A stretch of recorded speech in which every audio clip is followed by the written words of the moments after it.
On the evening of December 7, 1941, shortly after 11 o'clock Central European Time, the first reports of a major Japanese attack in the Pacific began reaching Berlin through radio monitoring stations and diplomatic channels. Around midnight, Hiroshi Oshima, Japan's ambassador in Berlin, was summoned to the Foreign Ministry, where he personally informed Joachim von Ribbentrop that Japan had launched a surprise airstrike against the American naval base at Pearl Harbor in Hawaii. Ribbentrop immediately telephoned the German leader at his headquarters in East Prussia, where discussions on the stalled Eastern Front campaign were underway. The leader's reaction was one of unmistakable elation. He saw the event as a strategic gift that would force the United States to fight on two oceans simultaneously. For the German Foreign Ministry and military planners who had watched America's growing involvement in the European war for over 2 years, the news was not a shock, but a long-anticipated confirmation that American resources would now be divided, potentially easing pressure on the Atlantic and Mediterranean fronts. The path to this moment had been marked by a growing tension between Germany and the United States that had simmered since the outbreak of war in Europe in September 1939. From Berlin's perspective, America appeared as a distant and divided power, unlikely to pose an immediate threat.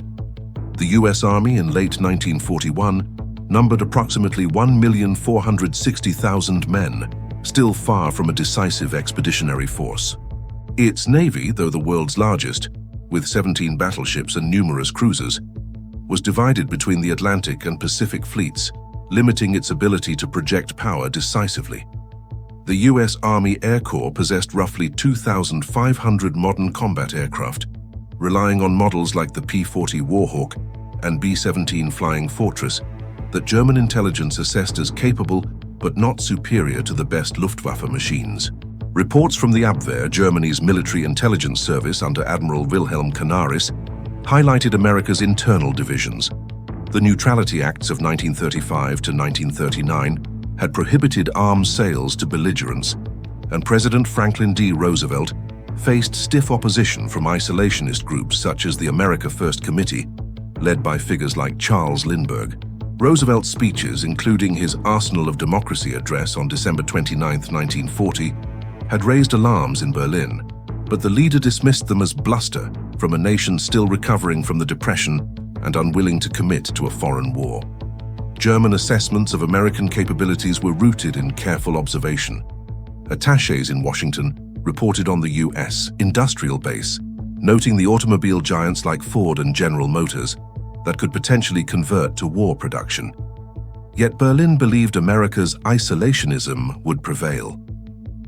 The Tripartite Pact, signed on September 27, 1940, between Germany, Italy, and Japan, was framed as a defensive arrangement. Article 3 committed the signatories to mutual assistance only if one was attacked by a third power. Japan had not consulted its partners before planning the Pearl Harbor operation. The decision was made in Tokyo to secure oil and rubber from Southeast Asia by neutralizing the U.S. Pacific Fleet. Ribbentrop had cabled Tokyo on November 29th, expressing concern over America's potential response, warning that its shipyards alone produced more tonnage in 1941 than the combined Axis navies. But the German leader, focused on the Soviet invasion launched in June, saw little risk. When the news arrived, he interpreted it as an opportunity to bind Japan more closely to the Axis cause. The discovery of the attack unfolded in layers across Berlin's government buildings that night. Shortly after 11:30 Central European Time, roughly 4 hours after the first Japanese aircraft appeared over Ford Island, Oshima met Ribbentrop in person at the Foreign Ministry. The ambassador described the raid as a complete surprise, with heavy damage inflicted on the American battle fleet and airfields. Ribbentrop placed a direct call to the leader at the Wolfschanze, 200 kilometers east of Berlin. The conversation lasted less than 10 minutes. According to Ribbentrop's later recollection, the leader exclaimed that this was a great day and immediately began discussing how Germany should respond. By 1 o'clock in the morning of December 8th, the news had reached the German High Command headquarters, where General Alfred Jodl briefed Field Marshal Wilhelm Keitel. Keitel's diary entry for December 8th simply states, "Japan has carried out a major strike against the United States at Pearl Harbor. The Führer views it positively. The leader's positive outlook was based on a series of assumptions that had guided German foreign policy since the fall of France in June 1940. The Lend-Lease Act, passed by Congress on March 11, 1941, had committed $50 billion in aid to Britain and other allies over the course of the war, effectively turning America into an arsenal of democracy, as Roosevelt described it. German U-boats had already clashed with American naval vessels. The sinking of the USS Reuben James on October 31, 1941, by U-552 had claimed 100 lives and heightened tensions. Roosevelt's shoot-on-sight order of September 11, 1941, had placed U.S. destroyers in direct confrontation with German submarines in the Atlantic. From Berlin's viewpoint, the United States was already engaged in an undeclared naval war. Pearl Harbor, the leader believed, would shift American priorities to the Pacific, allowing Germany to intensify U-boat operations without immediate retaliation from the full U.S. Navy. The internal discussions that night and the following morning revealed a mix of enthusiasm and caution. Ribbentrop, ever the diplomat, argued that the Tripartite Pact did not require Germany to declare war if Japan struck first. Japan had acted independently, and provoking America could invite the full weight of its industry. The leader overruled him, stating in a meeting with his advisors on December 8th, "We are already at war with America in all but name. Roosevelt has been our enemy since 1933. This is the chance to formalize it." The decision was ideological as well as strategic. The leader saw Roosevelt as a personal adversary, accusing him in private conversations of being influenced by interests hostile to Germany. The attack aligned with the leader's worldview. Japan, as a rising power, had struck a blow against the decadent Anglo-American alliance. The German public learned of the event through a carefully scripted radio broadcast at 9 o'clock on the evening of December 8th. Joseph Goebbels, Minister of Propaganda, had prepared a statement emphasizing the successful Japanese operation and framing it as a setback for British and American ambitions in Asia. The script avoided details of the raid's scale, focusing instead on the Axis partnership. Newspapers the next morning carried front-page stories with headlines like, "Japan delivers major strike against the United States at Pearl Harbor." The reaction among civilians was one of guarded hope. After 2 years of rationing, blackouts, and the strain of the Eastern Front, many saw the news as a potential turning point that could bring the war closer to an end. Factory workers in the Ruhr and families in Berlin listened to the broadcasts with a sense of relief, believing the United States would now face the same challenges Germany had endured.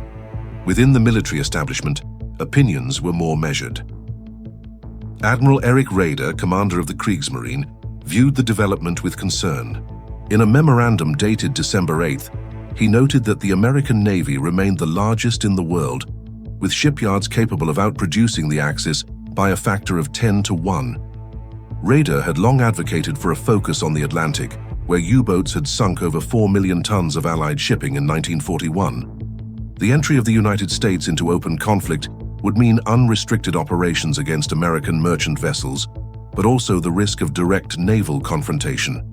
General Franz Halder, Chief of the Army General Staff, recorded in his diary on December 8th, "The involvement of the United States will complicate our position, but the Führer sees it as a strategic advantage." Ribbentrop, the leader's closest advisor on foreign affairs, pressed for caution in a private conversation on December 8th. He pointed out that the Tripartite Pact obligated Germany only if Japan was attacked, not if it initiated hostilities. Japan had not sought prior consultation, and a declaration could provoke the full weight of American industry against the Axis. The leader dismissed the argument, replying, "We have been fighting America in the Atlantic for months. The only change is that Roosevelt can no longer pretend otherwise." The decision was influenced by a deep-seated belief that America's internal divisions, between isolationists and interventionists, between the East Coast and the Midwest, would prevent a unified response. The leader had often spoken of America as a mongrel nation, lacking the will for prolonged war, a view reinforced by the America First Committee's rallies drawing tens of thousands in 1941. The German military moved quickly to capitalize on the situation. On December 8th, Raeder issued orders to U-boat commanders to treat American ships as legitimate targets, even before a formal declaration. The High Command prepared new operational guidelines, authorizing expanded operations in the Atlantic and preparing for potential American entry into the Mediterranean. Intelligence analysts at the Foreign Army's East Department began compiling detailed reports on U.S. production capabilities. Ford's Willow Run plant in Michigan, still under construction, was projected to assemble one B-24 Liberator bomber every hour by 1944. Halder noted in his diary on December 10th, "The American involvement will increase our enemy's resources. We must conclude the Eastern campaign before their full power arrives." The formal declaration came on 11 December 1941, 4 days after the Pearl Harbor strike. The leader addressed the Reichstag at the Kroll Opera House in Berlin at 3:00 p.m. The speech lasted nearly 90 minutes, a detailed justification of the decision laced with accusations against Roosevelt for provoking the conflict since 1933. He highlighted incidents involving American destroyers and praised Japan as a reliable partner in the struggle against common adversaries. The key passage came midway through. Germany and Italy have therefore been forced to take up the struggle against the United States alongside Japan, in the conviction that only thus can the freedom and security of our peoples be secured. The Assembly responded with sustained applause. Diplomatic relations with the United States had been severed the previous day, and the U.S. ambassador had already departed Berlin. The reasons for the declaration were multifaceted, but rooted in a profound overconfidence. Strategically, the leader believed the United States would be preoccupied with the Pacific for at least a year, allowing Germany to focus on defeating the Soviet Union before American reinforcements could arrive in Europe. Operationally, formal war would enable unrestricted submarine campaigns along the U.S. East Coast. Ideologically, the leader viewed the United States as a nation weakened by internal divisions and foreign influences, incapable of sustaining a global conflict. In a discussion with Ribbentrop on December 9th, he remarked, "America is a collection of immigrants without a unified spirit. They will tire of war quickly." The immediate aftermath brought a brief surge of optimism in Germany. Newspapers featured maps showing the Pacific Theater, with headlines proclaiming the Axis advance on 2 fronts. U-boat crews in bases at Lorient and Brest raised toasts to the Japanese Navy. Civilian morale, strained by the long war, received a temporary boost. Factory workers in Essen and families in Hamburg tuned into radio broadcasts that portrayed the strike as a decisive blow to British-American ambitions in Asia.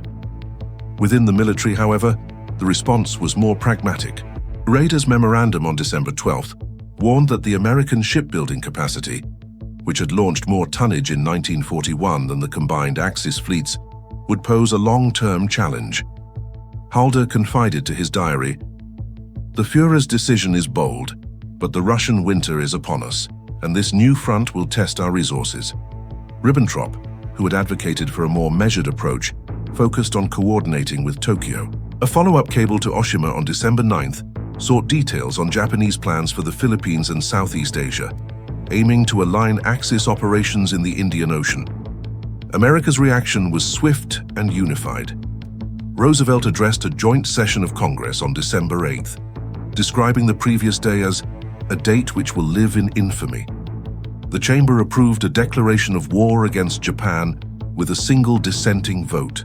By December 11th, Congress extended the declaration to Germany and Italy, with unanimous support in both houses. Roosevelt signed the resolutions at 4:10 p.m., mobilizing the full might of the United States for a global effort. For Germany, the declaration opened new avenues for action while introducing unforeseen risks. U-boats received orders to operate without restriction against American merchant vessels, leading to the second happy time in early 1942, when over 600 ships were sunk off the U.S. East Coast. The High Command expanded planning for the Mediterranean, anticipating American involvement in North Africa. Intelligence efforts intensified, with analysts tracking U.S. production. The Willow Run plant would soon produce one heavy bomber every 58 minutes, and the Detroit arsenal was converting automobile factories to tank production. The leader's confidence persisted into the new year.